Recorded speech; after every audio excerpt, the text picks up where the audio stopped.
Gracias por la sintonía aquí en el Pique de Falú. Gracias por estar con nosotros. Tengo a la representante del Partido Independentista Puertorriqueño, Denis Márquez. Representante, saludos. Gracias por estar con nosotros acá en el Pique de Falú. Saludos. Saludos a todos los que te ven por los diversos medios. Saludos a todos. Todo el mundo en Puerto Rico se ha sorprendido por la revelación de las conversaciones entre el licenciado Juan Maldonado y el propietario de Apex, donde pues estaban celebrando prácticamente al inicio el contrato con el gobierno de Puerto Rico, donde había una transferencia de $19 millones, que fue el adelanto que se le dio a esta empresa, y incluso llegaron a decir que había que comprar un bizcocho en forma de ventilador, en forma de pruebas de COVID, y esto indignaba a Raimundo y todo el mundo. Pero yo le quiero preguntar a usted, no referente a la indignación del pueblo, sino más bien a la indignación que dice la gobernadora Wanda Vázquez tener luego de enterarse de esta conversación, y donde le dice a las autoridades que tienen que investigar esto y que al que le caiga el peso de la ley, que le caiga el peso de la ley. Me gustaría un comentario suyo sobre ese particular. Bueno, yo creo que lo primero que tengo que señalar es, tal vez en mi barrio dirían que se le fue la guagua hace rato. Llevamos semanas trabajando esto, con alrededor de 10 vistas. Yo he hecho infinidad de señalamientos públicos, radiqué un informe particular y ha alertado sobre esto, e incluso ella dijo en una conferencia de prensa que Juan Maldonado y Apex no iban a tener más contratos, y la noche de la vista el señor Robert Rodríguez reconoció que sus contratos en el Departamento de Salud continuaban y que él pensaba que a lo mejor iba a haber una transición y le iban a quitar, pero ese supuesto alegado mandato de la gobernadora de eliminar los contratos tampoco ha pasado, y yo no sé dónde ya está ella viendo esto, pero yo interrogué a sus dos funcionarios más cercanos, a los dos secretarios, a la subsecretaria de la Gobernación, pero que es secretaria, y al secretario de la Gobernación, que no es secretario, que los dos hacen lo mismo, el enredo ese, y honestamente no dieron ninguna explicación satisfactoria sobre todos estos asuntos. Usted que ha estado en las vistas y ha estado llevando a cabo interrogatorios, hay sectores que plantean que aquí definitivamente se ha probado que ha habido una negligencia administrativa crasa. Pero más allá de eso, representante, usted que también es abogado, ¿aquí se ha podido probar o se va a poder probar constitución de delito? Bueno, eso va a depender de muchos factores. El primero es que no le compete a la Asamblea Legislativa. Uno hace una evaluación con la prueba que llega, la que uno tiene disponible. Y uno lo que hace es un referido de un análisis de que puede haberse cometido un delito. Y le corresponde al Departamento de Justicia de la Oficina del FEI, que tienen fiscales, que tienen investigadores, que pueden citar diversidad de testigos y enfocarse en ese asunto nada más. Hacer eso. En el informe que yo radiqué, Falú, el informe de la Cámara, del cual yo no participé en su discusión, pero suscribo la inmensa mayoría de las cosas que dice, habla, como tú señalas, de negligencia en el cumplimiento del deber. Yo en mi informe añadí a otras personas que habían cometido perjurio, ellos habían dejado fuera, y añadí el delito de la conspiración.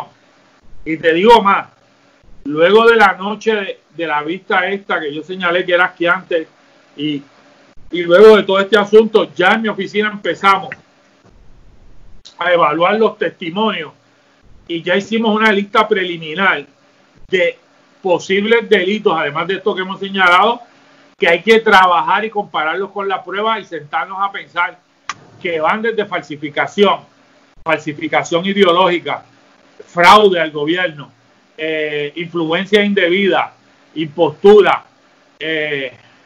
mal uso de fondos públicos o corrupción en fondos públicos. Estoy hablando de que ya mis compañeros asesores legales de la oficina han hecho esa primera lista preliminar, y en estos días, mañana, el viernes, nos vamos a reunir mediante el mecanismo digital para analizar la posibilidad de hilvanar, de relacionar los testimonios con todos esos delitos que te acabo de mencionar.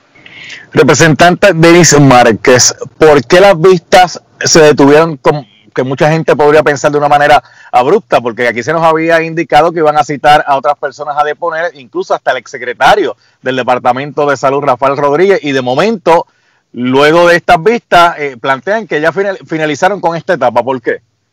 Eso es una decisión del presidente de la comisión. Yo en términos de la transacción de los 38 millones de dólares, el único hilo que falta por aclarar, aunque los documentos nos dicen mucho y los testimonios, es la participación del señor Aaron Vick. Y a mí me parece que para terminar de precisar su participación, ese testigo era importante. Igual forma se había mencionado que se iba a traer otros testigos de las otras transacciones. Yo hubiese esperado que se continuara, ha sido extenso, ha sido agotador, ha sido muchas horas, pero una o dos vistas más se completaban. Es una decisión de la mayoría. Veremos a ver cómo hacen el informe final, si vamos a tener nosotros participación o nos van a soslayar como pasó con el primero. Pero en términos de la transacción completa de los 38 millones, que no es lo único de la investigación, pero es lo principal, yo creo que ha habido pruebas en cantidad para llegar a un montón de conclusiones, pero sí, me parece que era necesario establecer algunos eslabones. Y esto que se discute de la participación de alguna otra gente, eso surge en la última vista, y lo que demuestra es que el presidente de APES, más allá de quejarse o de decir bajo juramento todas las ilegalidades del licenciado Maldonado, desde la noche del 26, que él celebra que se pegó en la lotería, que es la forma porque él usa una frase, nos dice, eso no sale del chat, pero cuando se interpreta el chat, cuando él explica el chat, dice que la frase es de su papá, de pegarse en la lotería, tantos millones para una sola persona, pues él estaba celebrando. Y no solo estaba celebrando, yo le pregunté si estaba celebrando, si estaba alegre por lo que estaba pasando, y me contestó que sí, a pesar de que él decía que no conocía las tramoyas que había hecho el otro, pero desde el 26 al 30 hasta el 1 de abril, o 1 o 2 de abril, estuvo haciendo gestiones para que le pagaran los 19 millones, para que se concretara. Y además nos dice, y eso está en el chat, y yo lo confronté con esa, me dijo una pregunta que yo le hice, oiga, a usted le llega por mensaje de WhatsApp el contrato, que usted no autorizó, que hay una firma ilegal, que todo es parte de un esquema, y le dice a la comisión que usted no lo vio. Sí, no, yo no lo vi. Yo me enteré de que eso estaba en mi teléfono porque mi abogado me lo dijo. ¿Alguien le cree? Llevaba 5 días tratando de que los 19 millones se quedaran en su compañía, de los cuales, a preguntas del representante Ortiz, él dijo, el licenciado Maldonado dijo que la ganancia eran 10 millones de dólares. Yo no sé cómo se lo iban a repartir, pero iba a ser un buen tumbe al país. En Fortaleza, en Palacio, que prácticamente han planteado que allí no se tenía conocimiento, ¿verdad? Por lo menos la gobernadora ha planteado eso. De hecho, la gobernadora hizo una conferencia de prensa donde defendió el proceso de cómo se otorgó el contrato.